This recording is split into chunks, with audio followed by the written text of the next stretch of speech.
saya pengen pokoknya ke Jepang. Ternyata ada tahap wawancara, ketemu orang Jepangnya, kita harus menunjukkan saya ini bisa apa, saya ingin ke Jepang berapa tahun, supaya perusahaan itu tertarik untuk meng-hire kita. Tidak hanya, hey, bisa, nggak apa-apa, saya mau.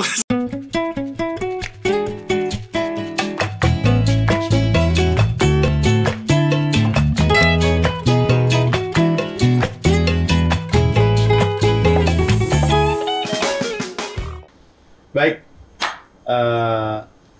semangat pagi teman-teman semuanya. Kita jumpa lagi di Kukusan Kumpul-Kumpul Santuy. Nah, tapi sebenarnya ada yang istimewa untuk episode kali ini.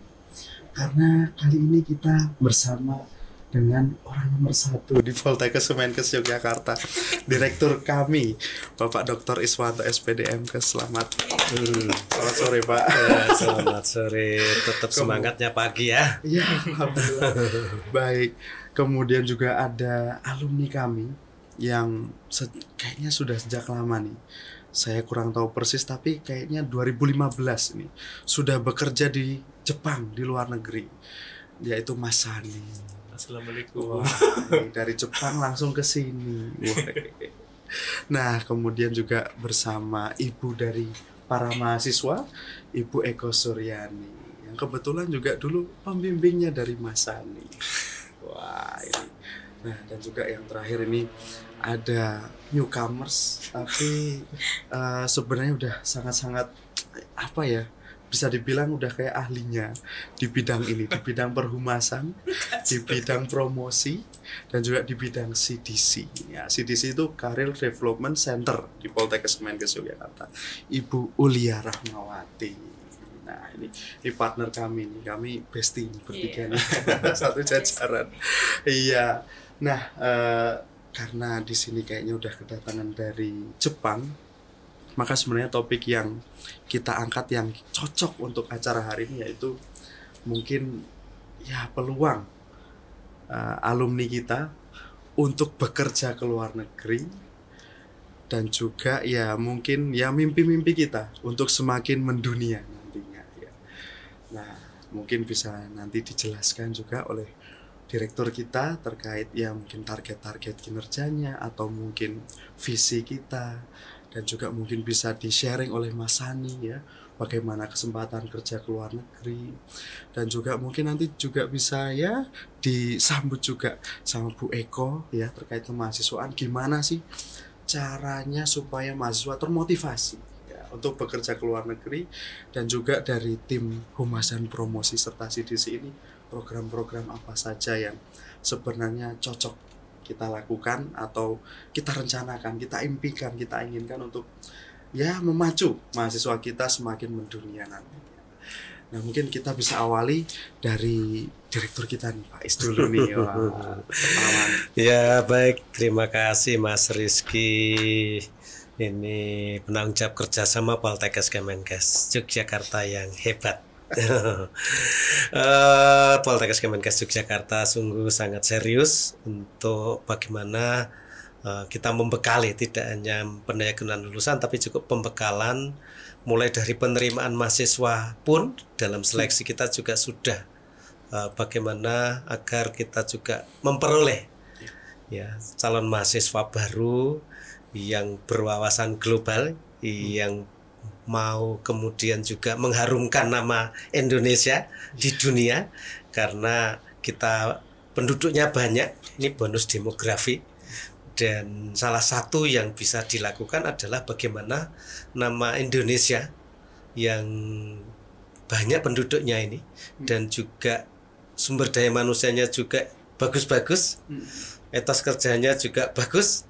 Nah, ini kemudian bisa bekerja sebagai pejuang ya, pejuang martabat bangsa, karena dengan adanya tenaga kesehatan, tenaga profesional, tidak hanya yang sektor-sektor informal tetapi ini betul-betul yang profesional. Nah, ini harapannya tenaga-tenaga kesehatan yang diluluskan dari Poltekkes Kemenkes seluruh Indonesia, apalagi utamanya dari Poltekkes Kemenkes Yogyakarta ini juga nanti betul-betul bisa bekerja dengan baik, disukai oleh negara-negara lain karena kita memiliki kualitas yang ya dari sisi kultur bekerjanya, kemudian etikanya ya, dan juga kompetensinya tidak diragukan lagi. Nah, oleh sebab itu sejak ya sekitar 3 tahun yang lalu kita mendapatkan challenge ya dari pimpinan, dari Pak Menteri Kesehatan. Ya, Poltekkes tidak boleh hanya mencetak kemudian hanya untuk keperluan sendiri karena banyak yang dihasilkan.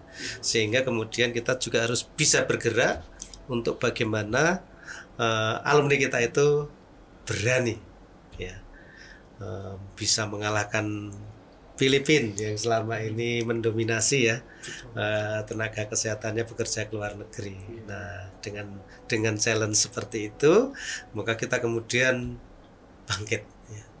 Jadi kita terpacu bagaimana lulusan-lulusan kita ini bisa mau bekerja ke luar negeri. Nah, ini salah satu alhamdulillah ya, Mas Sani ini sudah menjadi ya mengawali, memacu ya, kemudian sekarang ini sekitar 60-an yang bekerja di luar negeri lulusan Poltekkes Kemenkes Yogyakarta, dan di Jepang sekitar 18. Ini terus harus kita tingkatkan karena sebenarnya targetnya harus banyak ya, harus banyak dan harus terlampaui. Oleh sebab itu melalui forum ini saya kira ayo tidak usah ragu-ragu. Di zaman sekarang ini mau ketemu keluarga bertatap muka itu di setiap detik bisa ya. Bisa video call, kalau lebih banyak lagi bisa Zoom, bisa macam-macam. Jadi tidak sulit untuk berkomunikasi di era sekarang ini. Bahkan mau pulang juga memungkinkan sekali untuk melepas kerinduan ya, karena pesawat banyak. Jadi tidak ada alasan lagi, dan insya Allah dengan pengalaman bekerja ke luar negeri akan membuat kita percaya diri dan kita bisa membangkitkan layanan-layanan kesehatan di dalam negeri sehingga kita tidak kalah nanti dengan layanan di luar negeri, dan bisa jadi nanti orang luar negeri akan datang ke Indonesia untuk mendapatkan layanan kesehatan.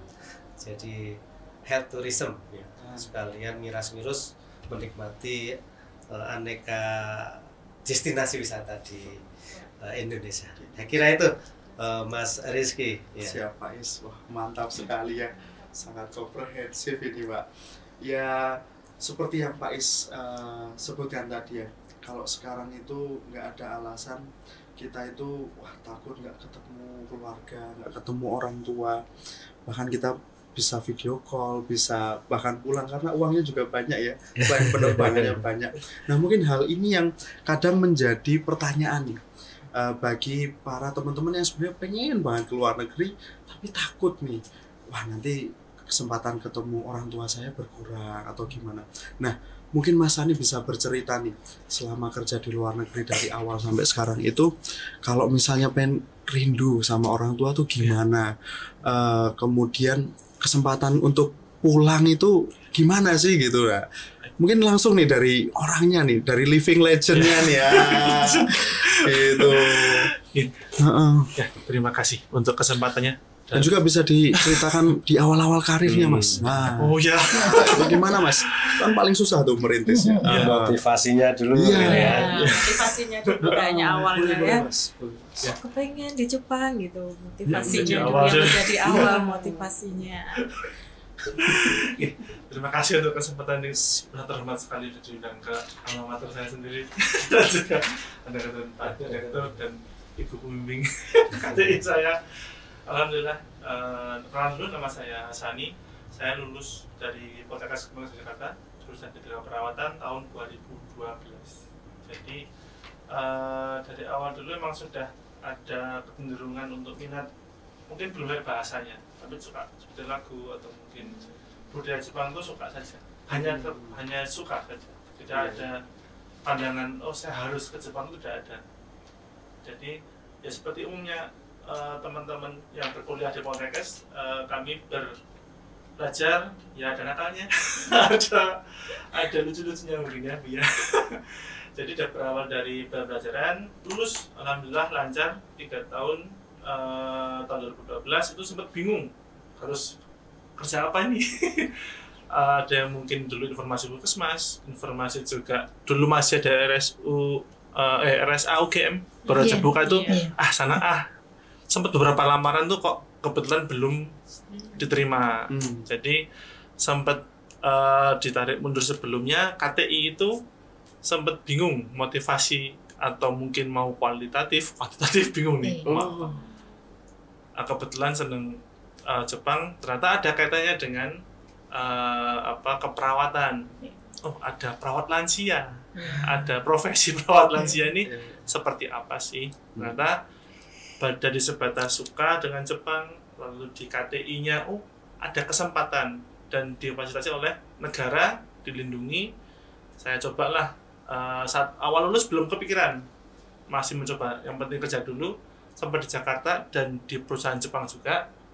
Ternyata, oh ternyata cocok nih, bisa nih, kayak pede deh kalau ke Jepang. Lalu ingat dulu waktu KTI membuat data dan lain-lain, itu data dari Kemenak dan juga BP2MI di Jogja. Jadi wah ternyata saya seperti ini, coba ke kampus, legalisir, mengajukan, alhamdulillah lolos. Mulai dari tes pemberkasan, lalu ada psikologi dan juga keperawatan. Setelah itu ada wawancara dan juga tes medis, medical check up, MCU ya. Setelah itu terakhir proses matching. Jadi kalau kemarin tahun 2012 itu saya 2014 mungkin ya, 14 niku sudah mulai proses. Lalu di tahap matching niku yang harus menentukan prioritas. Ini mulai harus mandiri, memutuskan yang tadinya saya pengen pokoknya ke Jepang. Ternyata ada tahap wawancara, ketemu orang Jepangnya, kita harus menunjukkan saya ini bisa apa, saya ingin ke Jepang berapa tahun, supaya perusahaan itu tertarik untuk meng-hire kita. Tidak hanya, hey, bisa, nggak apa-apa, saya mau. Tidak hanya itu, tapi harus komunikasi. Seperti apa iklimnya. Kalau orang Jepang itu tertarik dengan yang tidak hanya hai, tapi juga benar-benar orang ini motivasi yang Jepang itu jelas atau tidak. Untuk apa didata sama rekan-rekan BP2MI dan tim yang sama dengan Sequest kalau nggak salah dari Jepang itu melakukan seleksi, tanya motivasimu apa, mau berapa tahun, terus rencananya seperti apa kalau baca ke Jepang, semua digali. Alhamdulillah lolos, matching juga ada yang ternyata memilih saya untuk bekerja ke Jepang. Jadi berawal lah di situ berkarir ke Jepang, tapi nggak langsung karena G2G Jepang mengenai caregiver ataupun calon nurse, jadi masih kandidat statusnya, belum sebagai register nurse atau register care worker, masih kandidat. Jadi pelatihan setahun bahasa, setengah tahun di Indonesia, setengah tahun di Jepang. Iya. Jadi setelah masa-masa benar-benar dilayani Pak. Jadi mulai dari konsumsi, tempat tinggal, dikasih uang saku. Nggak perlu khawatir berarti. Iya. Mungkin awal-awal seperti medical check up, kita akomodasi saya ke Semarang dulu untuk masih ingat ujian. ya waktu itu ya Mas. Pakai travel. Kita sepertinya dibantu oleh salah satu dosen Semarang ya waktu itu yang sempat dapat asrama di Semarang, ya, alhamdulillah. Kan Mas Ani waktu itu kontak Bu Eko, kemudian waktu itu Bu Eko punya teman, saya lupa waktu itu pelatihan apa gitu nih Pak. Kemudian kita bersahabat, kemudian kok Mas Ani, Ibu ada nggak teman di Semarang? Ada. Kemudian akhirnya di Semarang, kemudian setelah lolos baru ke Jakarta. Jadi Mas Ani waktu itu ya terus kontak dengan saya sampai berangkat sayonara itu ya. Saya juga merestui meskipun saya ya berbesmeles ya, karena saya ingat perjuangan Mas Ani itu seperti apa gitu ya. Jadi ya saya bangga, kemudian semenjak di Jepang juga selalu kontak dengan saya, ngabari sampai Ibu ini sudah lahir cucunya. Jadi senang saya ya kan. Dan Mas Ani sekarang wajahnya sudah seperti orang Jepang ya. Versi Jawa. Tapi keluarga di sini atau di mana? Istri dan anak tinggal bersama di Jepang. Oh iya. Jadi untuk berhubungan dengan nanti boleh nggak menikah, boleh nggak nanti mungkin anak lahir di Jepang itu berurusan dengan visa nantinya Pak. Jadi Jepang memang secara fasilitas itu sudah bersiap untuk menerima tenaga kerja asing. Sebagai bukti ada Vietnam, ada Filipina, ada Bangladesh, ada Nepal, ada banyak sekali negara yang masuk ke sana. Karena Jepang memang destinasi yang mungkin seperti Eropa, tetapi masih ada Asia-Asianya. Masih unggah-ungguh sama orang tua. Itu masih kental. Jadi yang mungkin teman-teman yang mungkin ke Eropa atau pengen ke Australia kok takut kalau budaya barat bagaimana ya, mungkin contohnya Jepang bisa menjadi salah satu pilihan nantinya. Kalau misal mau berkarir, dia mulai 2016 itu saya mulai sebagai kandidat care worker di Aichi Ken, Prefektur Aichi, Kota Toyohashi. Jadi termasuk agak desa, sampai dilewati Shinkansen stasiunnya. Di sana awalnya makanan dulu. Alhamdulillah cocok, apa aja masuk. Dari tempat tinggal juga mungkin agak desa. Jadi awal-awal teman-teman mungkin masuk Jepang itu, kalau pertama kali ke Jepang harapannya jangan terlalu tinggi. Saya mau di Tokyo, mau di Osaka. Ya. Walaupun ada yang kadang beruntung Pak, langsung ke sana. Tapi kalau mungkin beruntungnya di tempat yang di pinggiran ya nggak apa-apa. Berkarir dulu, ditelateni, jangan pokoknya harus cepat ke sana. Step by step. Teman-teman akan dinilai sama orang Jepang atasan, oh anak ini kalau memang ingin belajar tinggal di Jepang itu benar-benar didampingi. Diajari saya yang tadi nggak tahu bahasa Jepang, diajari. Saya tanya ini apa tuh artinya, kanji ini apa sih? Jadi kanji itu cukup menjadi momok bagi pekerja migran. Ini menarik nih Mas. Mas Sani mengakui bahwa awalnya nggak ngerti banget bahasa Jepang. Betul. Di sana diajari juga. Di pelatihan yang setahun itu di pelajaran textbook. Sedangkan di Jepang itu ada kalau dia kayak bahasa Jawanya, bahasa Sundanya. Masing-masing daerah punya. Dan lansia yang kita layani itu pakai bahasa daerah itu. Oh, di buku nggak ada nih Mbak. Ngomong apa ini? Mau nggak mau saya harus kalau jaga malam ya langsung kontak sama pasiennya. Sumimasen, maaf. Tadi ngomong apa ya? Bahasa nasionalnya apa? Memang bahasa Jepang. Tapi karena mungkin yang lansia dulu kan yang di daerah itu tinggalnya. Jadi sesama mungkin warga setempat situ pakai bahasa daerah pun sudah nyambung. Terbawa sampai ke fasilitas kawaran lansianya. Ini wong Jawa ya. Iya. Pakai bahasa Jawa. Iya. Pak Is, Mas Rizky, boleh flashback ya? Boleh Bu. Jadi Mas Sani ini adalah salah satu Ormawa waktu itu. Dia tergabung di BEM. Makanya kemarin waktu Mas Sani datang itu kan pas kita persiapan disnatalis ya. Saya masih ingat waktu itu. Kita kan pintunya itu ada 2 ya Pak Is. Waktu itu kan pintu gerbangnya itu ada 2. Kemudian kalau sekarang kan kita masang-masang banner itu ya lewat YouTube, lewat ini ya untuk deklarkan bahwa kita mau disnatalis. Kalau Mas Ani enggak dulu, masuk pakai banner, kemudian dipasang, naik di situ. Saya masih ingat itu masuk dengan Mas Ani naik di situ, memasang banner itu dengan tim.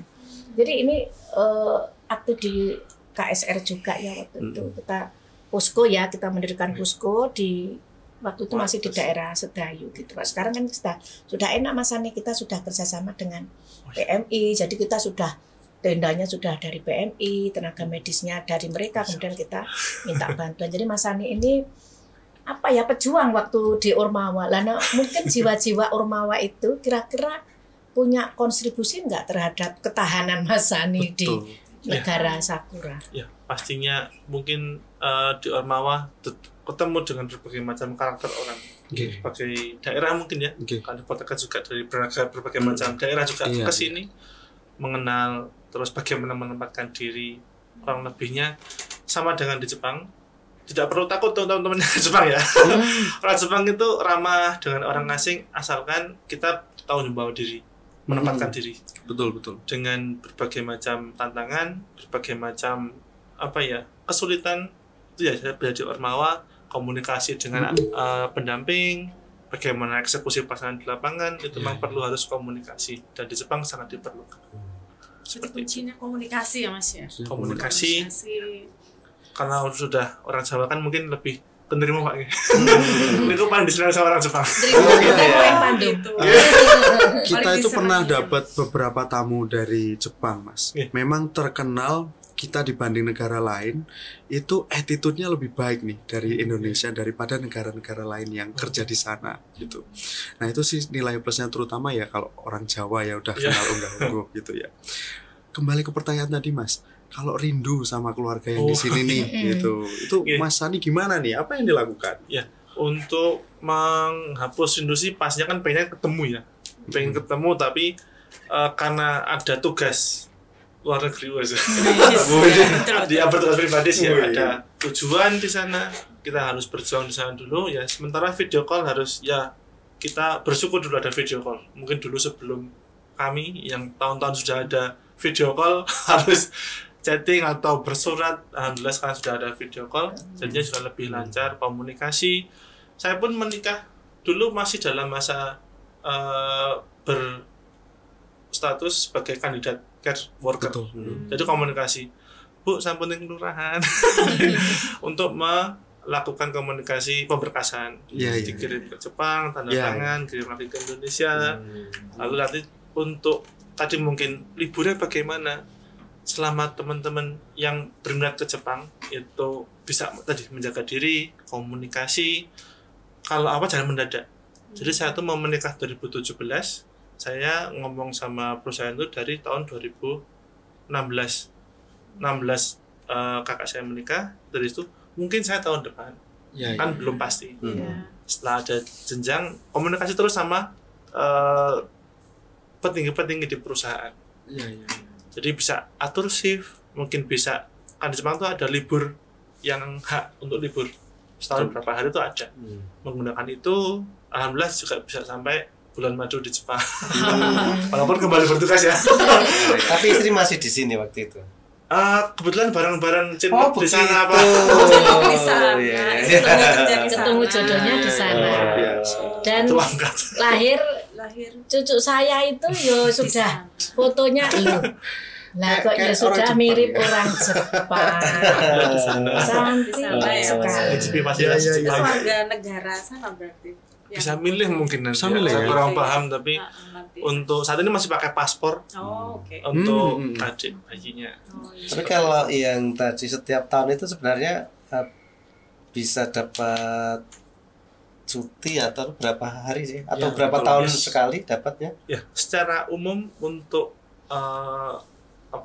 mekanisme atau hukum di Jepang itu bagi yang bekerja itu setelah 6 bulan dari hari pertama bekerja itu mendapatkan hak cuti itu 10 hari.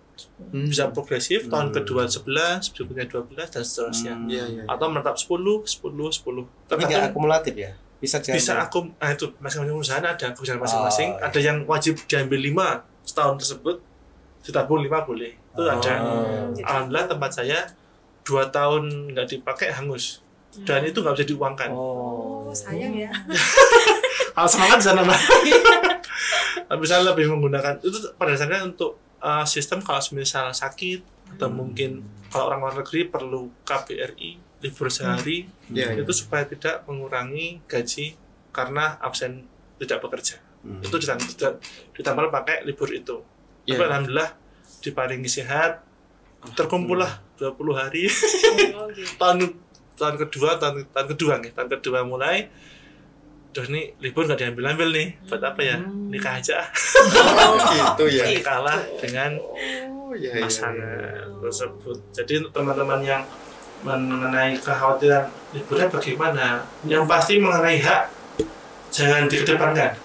Saya mau libur. Nanti kerja dulu. Setahun pertama tuh ketika penilaian dari orang Jepang Santi seperti apa, Santi orangnya. Dulu sering tanya, dibilang sama penanggung jawab kami, kan berempat orang di sini. Betul. Santi itu orang yang tukang tanya atau mungkin banyak penilaian sebenarnya positif.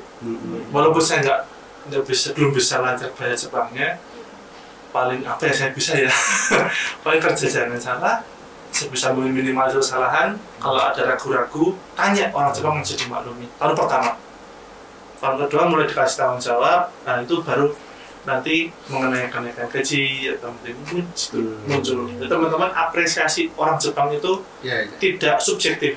Aku sampai ini sana kan tidak betul dinilai, diperhatikan, akan ada tim nanti arahan yang menilai. Walaupun nggak kelihatan, nggak tahu, tapi ada. Selama berkelakuan baik, jadi berbanding dengan mau izin boleh. Seperti itu. Terus.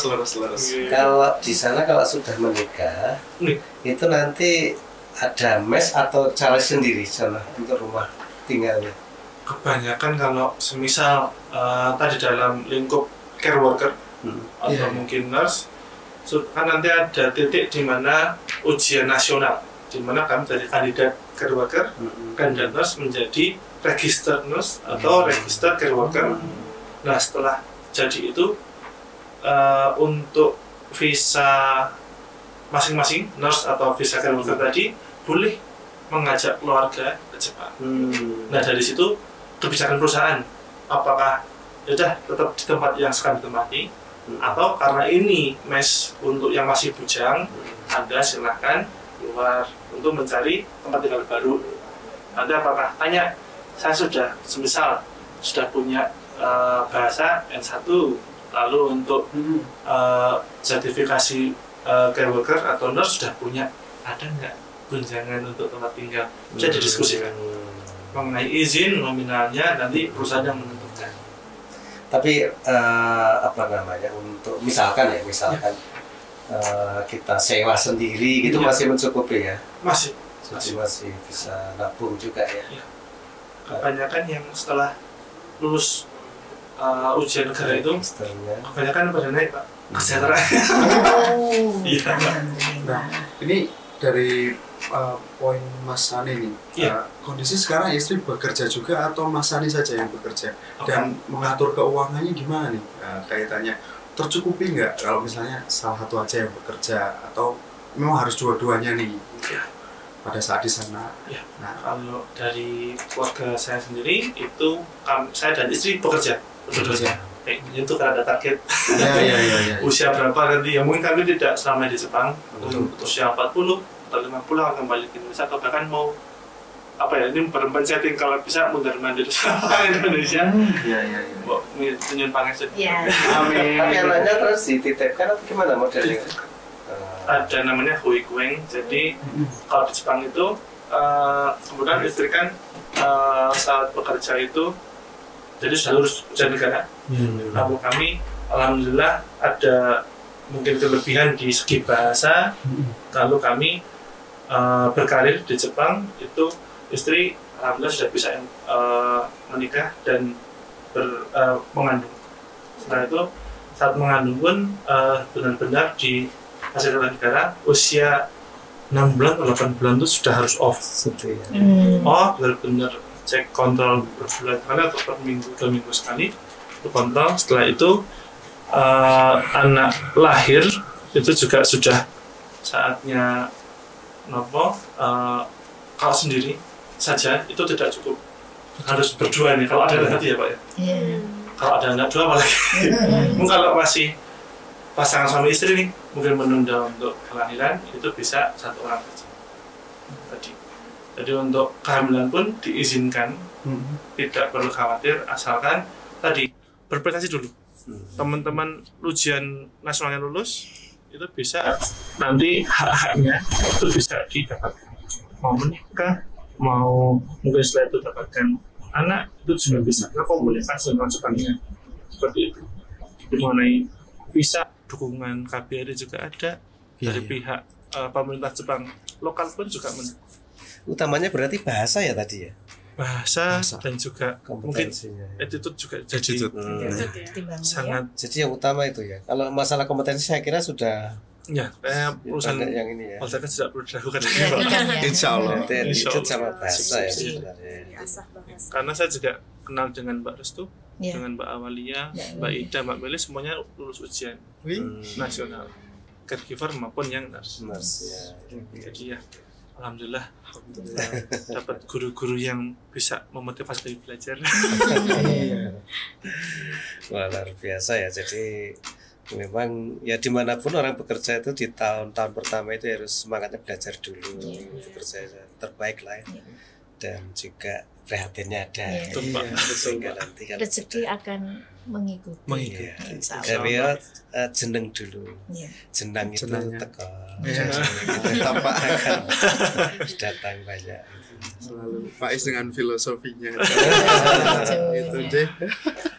Iya, saya sendiri. Enggak. Berarti seandainya nanti itu adik-adik yang Ya. sekarang masih kuliah ini nanti Ya. tertarik untuk bekerja ke Jepang, Ya. maka yang utama disiapkan Ya. sejak kuliah ini apa, Mas? Baik, untuk pertanyaan tersebut mungkin mengarah ke kompetisi di Jepang seperti apa. Jadi pertama teman-teman berminat berarti kan masih newcomer nih pertama kali ke Jepang. Sedangkan di Jepang sendiri ada yang mungkin dulu visa Ademe Kinujishu lulus SMA langsung ke Jepang, Ya, ada. kompetensi saya sudah 3 tahun Iya. atau 5 tahun di sana, atau mungkin pendahulunya akan berkompetisi dengan orang-orang berpengalaman. Mungkin saran saya yang pertama tadi adalah kata Pak Is, yaitu bahasa Bahasa. dikuatkan kalau bisa, walaupun mungkin tantangannya cukup menakutkan bagi yang pertama kali belajar Jepang. Kalau bisa sih N4 atau N3 JLPT itu bisa menjadi salah satu motivasi perusahaan. Oh, ini yang berpengalaman tapi komunikasi kok susah ya.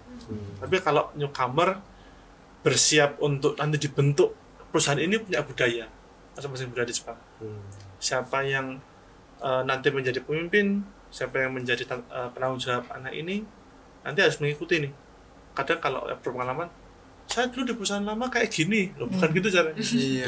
Tapi Iya. perusahaan ini kalau mau pakai cara perusahaan ini, itulah Ya, keunggulan budaya kerja ya. newcomer yang bisa, oh ya saya kerjakan, Bisa perform ya. semangat, bahasanya kalau diajari bisa bagus, komunikasi lancar, wah sepertinya saya nyaman yang ngajari anak ini. Itu menjadi nilai plus, sudah plus saat wawancara, tampil bagus, diterima makin bagus lagi saat belajar dengan metode budaya di perusahaan tersebut. Nanti mungkin tadi mau sebelum menjadi, kalau ada sih pengalaman mungkin orang tuanya meninggal atau mungkin pengen yang mungkin happy menikah, itu bisa segera dikasih bantuan, memberikan bantuan maksudnya. Seperti itu. Jadi kita kan di luar negeri, harapannya sih seluruh keluarga sih ya sehat selama kita di sana. Tapi ya kadang ada yang mungkin tidak sesuai dengan harapan.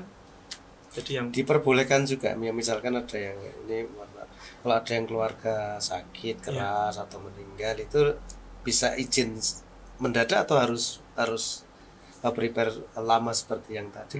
iya, kalau yang seperti itu kan mendadak, kan ada yang Emergency, merencanakan. ya. Jadi kok tadi riwayat komunikasinya bagus, kayak kan orang Jepangnya tuh kalau apresiasinya terhadap seseorang itu besar, kadang tuh selesai kerja, kamu kalau liburan kemana? Saya cuma di rumah saja. Yuk sama saya ke sini, entah makan kanti, gimana keluargamu dan lain-lain. Oh saya ini bapak kena HNP, nggak bisa jalan, doakan ya. Oh tahu nih ada. Tiba-tiba nanti kalau udah dekat, Jadi ada empati saya juga ke ya, Pak Direktur, ini saya keluarga kebetulan tadi dikabari ada yang meninggal. Gimana sekarang? Mau perlu apa? Kadang ada seperti itu. Jadi menjaga hubungan dan pelan itu penting. Ya. Tapi Ya, memang sih Bu Eko. sama ya, berarti ya budaya kerjanya memang harus kita taati ya. Istilahnya kalau peribahasa ya di situ bumi dipijak. dipijak ya, disitulah langit harus kita junjung gitu ya Mas. Kayaknya ada kemiripan juga sebenarnya antara Jawa dengan Jepang, Jepang. ya. Iya. Jadi enggak kemudian juga istilahnya membangun hubungan baik, menghargai itu akhirnya juga akan dihargai. Jadi ketika kita mau menghargai, mereka pun juga menghargai. Dan ya tata keramanya saya kira juga sama sebenarnya. Masih ada Asianya.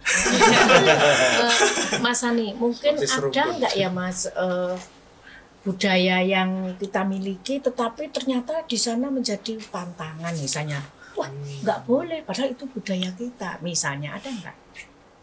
Sepertinya dangdutan. Kalau di Jepang itu memang kan kalau sangat menghargai privasi. Oke. Jadi ya berarti. Untuk kadang itu yang miskomunikasi saya sudah diterima nih. Mungkin ngerasa apartemennya anti soalnya nggak keluar. Dia ngajak temennya. Kedap suara misalnya dikiranya ya. Mungkin wah ini Jepang nih, mungkin beda. Tapi tidak selamanya itu aman. Jadi mungkin kalau kebudayaan kayak guyup, ketawa, terus langsung tuh harus dilihat situasinya. Apakah dekat dengan lingkungan kah? Atau mungkin sudah diwanti-wanti sama pihak perusahaan, jangan bikin kegaduhan. Empan-papan lah itu. Saya pernah ada yang cerita nih, ada peserta yang Tokutekino, peserta yang bisa Tokutekino itu, beliau memang sering ngajak temennya ke rumah. Di lain pihak tetangga ternyata menyimpan banyak rasa, keributan, bau rokok dan lain-lain. Di Jepang itu sangat memperhatikan privasi warganya. Beliaunya lapor buat polisi, padahal bisa, tapi ke pihak pengelola gedung. Pengelola gedung yang nyawakan atas nama perusahaan. Negur perusahaan. Perusahaan negur anak ini, lalu kami jangan ribut ya, kemarin ngapain aja. Panjang ya. Ngambiar mungkin yang masak terasi. Masak karena kan ada makanan. Jadi sekarang ini makanan halal. Mau makanan yang jadi bebek sambal hijau ada. Online ada di sana. Jadi kebetulan mbaknya ini bikin terasi, sambal terasi, aromanya sampai keluar. Tiba-tiba ditangkap polisi. Anda mengganggu warga sini yang tidak suka ada aroma dari masakan Anda. Tolong Jadi mungkin kalau itu disebut kebiasaan ya kebiasaan. Hal-hal yang perlu diperhatikan juga ada. Sepele dadi gawe. Hal-hal yang seperti itu kan nanti kita sampaikan ya. Kebetulan kan kita kemarin juga sudah mulai mengidentifikasi peminat calon alumni yang akan ke luar negeri, sehingga nanti budaya-budaya seperti itu yang ke Jepang kan ya tidak apa-apa ya Pak, kita sepil bahwa ternyata di sana yang di sini dianggap baik-baik saja ternyata ya kurang baik-baik saja ya kan, sampai dilaporkan polisi karena memang mengganggu ya, karena terasi itu ya aromanya luar biasa. Yang suka ya enak. Yang nggak suka itu yang jadi masalah. Nah, durian nggak apa-apa ya, durian mereka anti. Ada anti juga. Kebanyakan secara umum. Kebanyakan anti dengan aromanya. Aroma-aromaan gitu. Tapi kalau dari segi bentuk mungkin menarik. Mulai mendekat dan kecium yang jauh lagi. Artinya ketika membawa durian ke rumah, ke apartemen misalnya, kemudian dibuka terus aromanya memungkinkan ya. Hati-hati. Memungkinkan untuk istilahnya komplain dari komplainnya tidak langsung tapi bisa melalui polisi tadi. Iya, polisi, pengelola gedung langsung ke perusahaan. Nah, itu yang repotnya kata ke perusahaan. Mengerikan ya. Kalau pengalaman yang paling menarik di Jepang apa, Mas? Pengalaman paling menarik itu bekerja di Jepang. Mungkin apa yang menariknya? Atau yang menyenangkan. Saking banyaknya sampai bingung semua. Menarik semua. Mungkin yang berkesan sih orang Jepang itu mereka sampai memberikan, kalau udah senang dengan orang pegawai atau orang asing yang tinggal di tempat mereka, dia pun ngasih sepeda, dia pun ngasih baju. Wah ini baru kenal kamu berapa bulan, ngasih sepeda, dikasih apa, tawarin ajak makan, bener-bener loyal gitu. Iya, jadi kayak ada kayak makan-makan gitu kan. Saya pertama kali ini diapain dagingnya? Dimasak, atau gimana, siapa yang duluan. Jadi sampai dia itu memberikan, yuk makan apa tapi udah itu makan sepuasnya daging sapi. Jadi yang sebegininya apresiasi mereka. Kalau kita nggih, alhamdulillah nggak terlalu banyak omongan aneh, lebih ketanya. Betul. Tidak banyak tuntutan juga gitu ya. Yang penting kerja dulu. Alhamdulillah juga nggak terlalu, karena caregiver itu indoor. Enggak ada banyak kerjaan yang mungkin konstruksi, mau musim dingin, sedingin itu, panas sepanas itu dia di luar, berpacu dengan waktu harus bawa yang berat. Kami yang di care worker yang di dalam ruangan, ya rutinnya melakukan bantuan makan, bantuan ganti popok, memandikan, membawa ke tempat tidur, lalu jaga malam.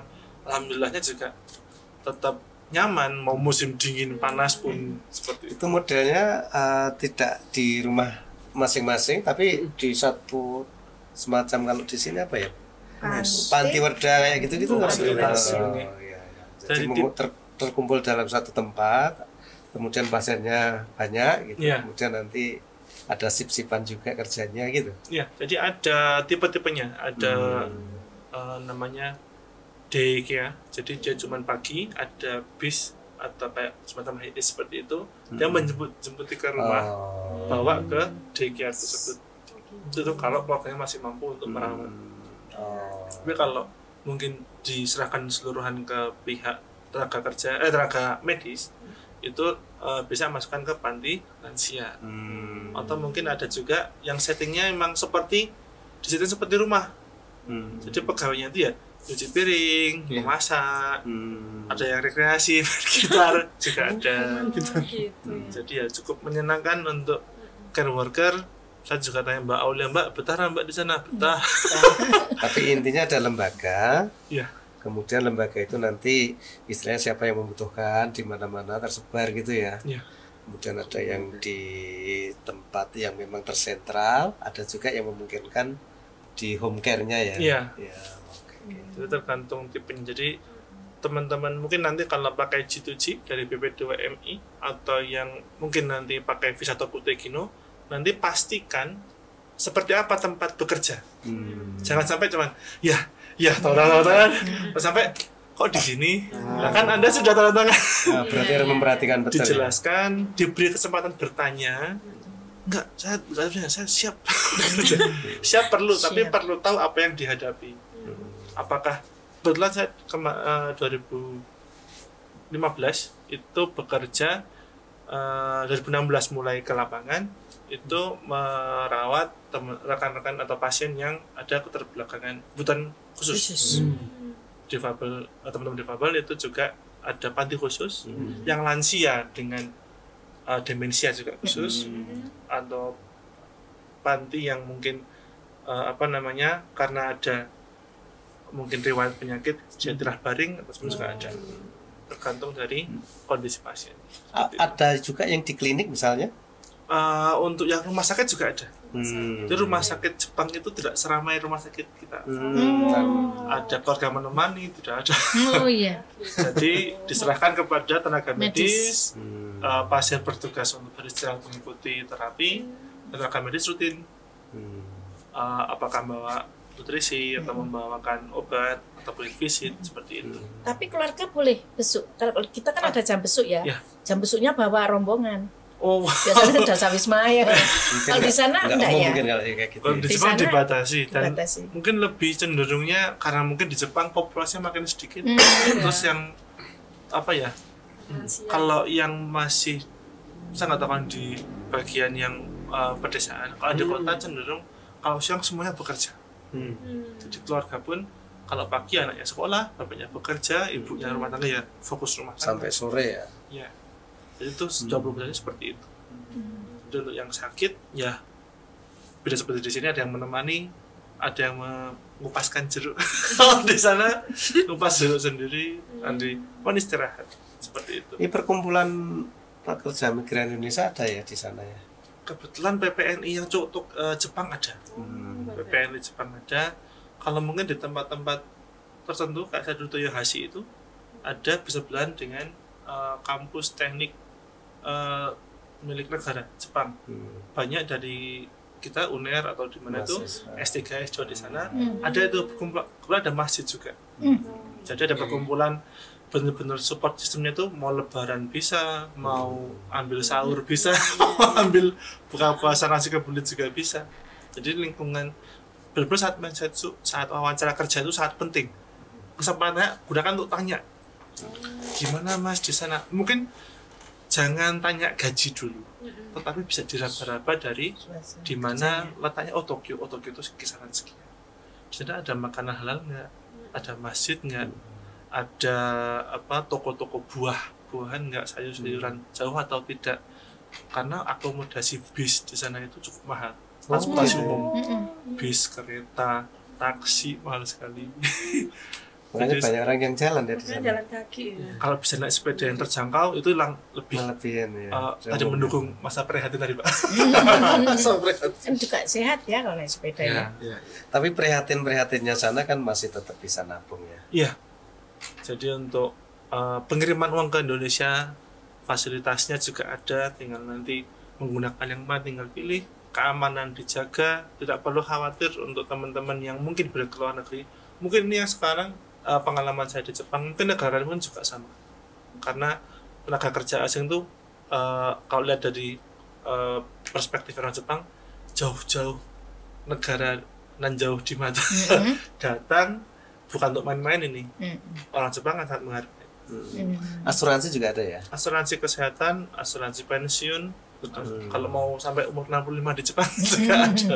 Terjamin ya? Iya. Iya. Seperti itu.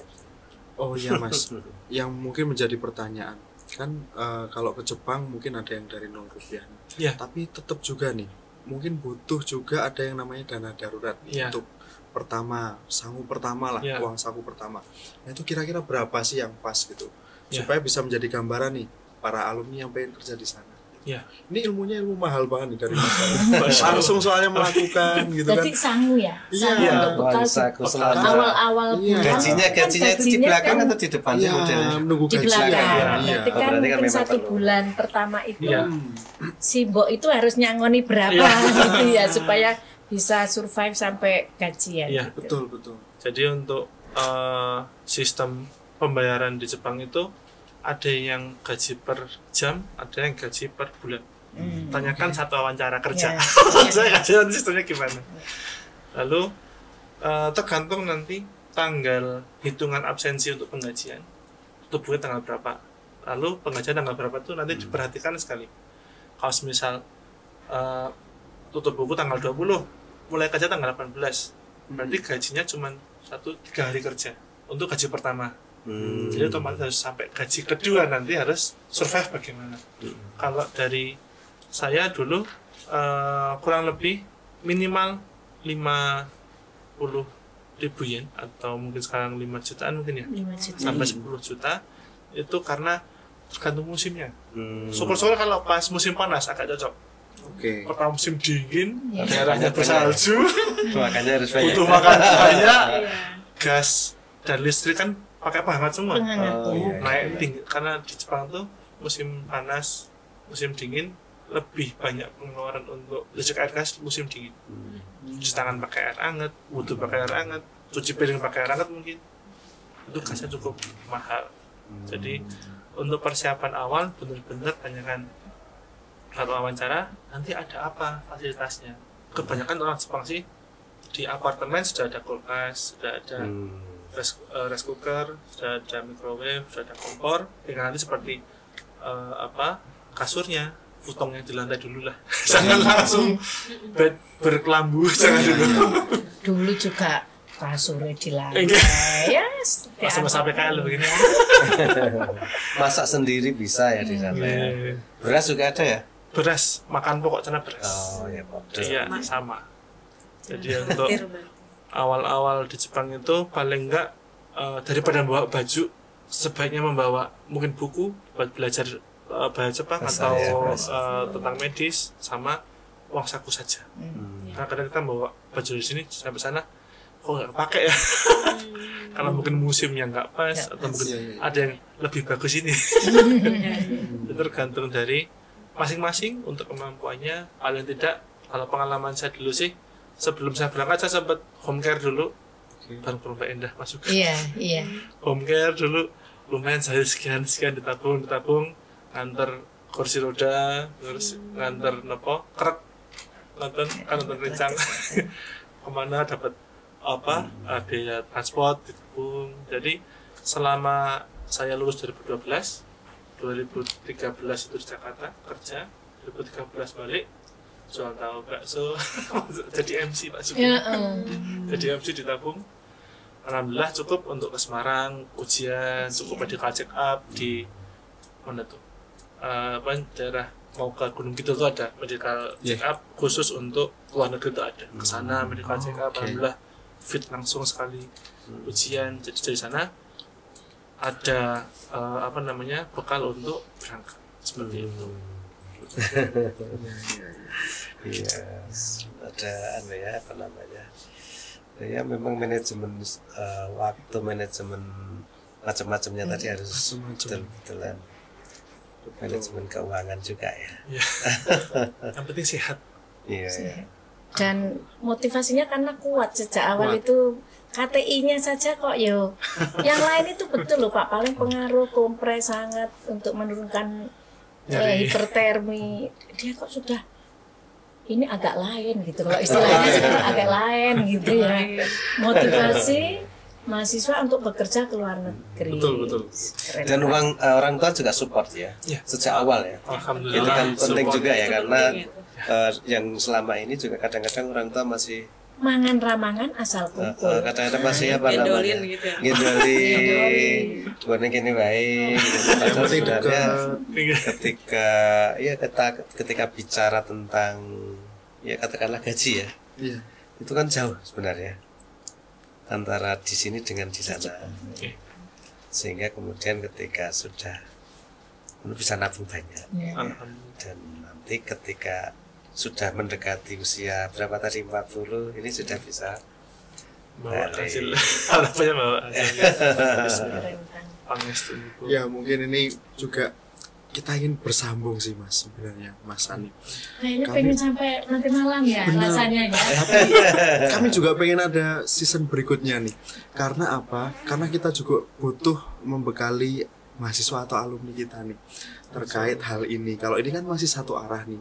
Besok kami harapkan Mas Ani juga bersedia ya ngasih sharing session kepada mahasiswa atau alumni kami ya via Zoom meeting atau webinar, hal-hal yang seperti ini.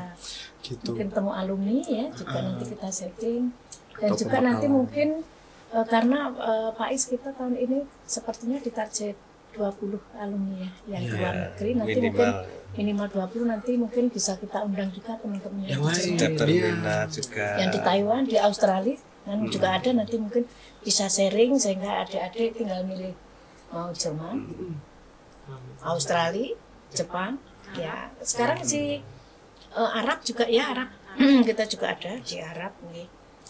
Belajar bahasa Jepang tadi yang selama kursus itu memang setiap hari ya harus atau sebenarnya idealnya bisa nggak sih disambi pada saat misalkan tingkat akhir ya, itu cukup nggak sih sebenarnya untuk kemudian bisa memenuhi persyaratan bahasa itu, atau memang fokus full gitu.